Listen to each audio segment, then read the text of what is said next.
Talk to me about what your committee is doing to assure that the appropriate people and resources are there to get treatment for our people after the incident. There's a lot of different assets to that. I mean, there's a lot of different avenues that we're looking at. We're trying to get as many of these peer support and CISM teams out there. So we're trying to bring financial backing so we can get some training into the state to get teams trained for peer support, for critical incident stress management.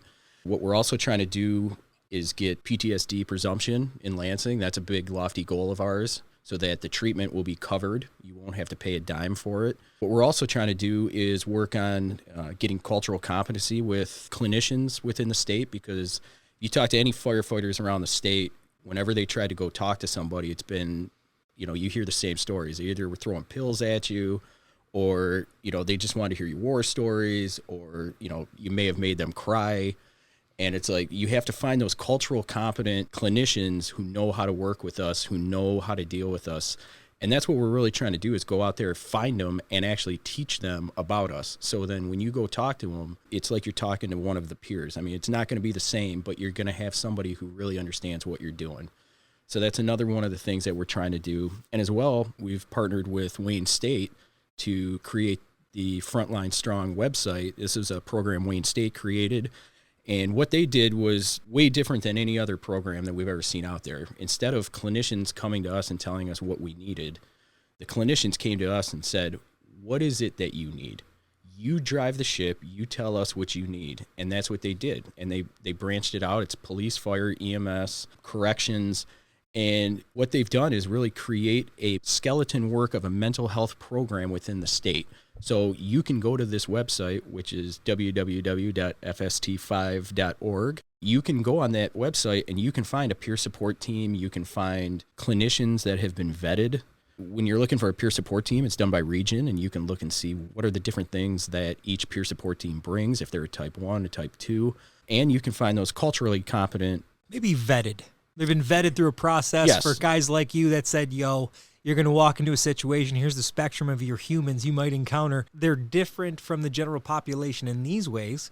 They're not better or worse. They're just different. In a lot of ways, I look at it like I have a 4-year-old and I have a 1.5-year-old. And eventually, like every human, they might need therapy. But I'm going to take them to a child psychologist or therapist, right, in those situations.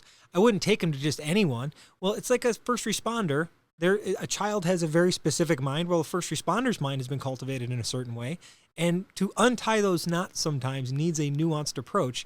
And it sounds like Wayne State is doing an amazing job of first trying to understand the problem, setting up a structure of safety to make sure we don't lose anybody that we can capture immediately, and then zeroing in on the foundational issues and getting to the core and inoculating the greater good. Yes, exactly. I mean, they've taken an approach to this from point A to point B. You can find your peer teams, you can find your CISM teams, you can find your clinicians, and also they've got a number that you can call that's 24/7. If you can't use a computer, you don't like using a computer, you can call the number. You can also, if you're in crisis, call that number, and they've got crisis counselors 24/7 that will get you the help you need. If you need to get in touch with a peer support person, they can put you in touch with a peer support person. So what it's really done is the days of, okay, where do I turn to? Where do I call? Who do I call? When you're in that crisis, or you're thinking like, man, I'm the only guy that feels like this. Why do I feel like this? And you feel alone. There's that phone number. There's that website. There's somebody there 24/7, and you can talk to a crisis counselor. You can talk to another peer support person. You're not alone. The access to services now is way further ahead than we were even 2 years ago. So there's always access to that help. So problem number 1 was making culturally competent, objectively qualified resources and humans available to our first responders in need.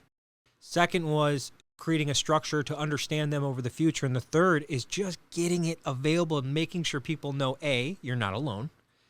B, we have a way to help you. And C, here is the physical numbers and locations you can go that we can get you help right now. And it doesn't need to be for you. It could be for your best buddy.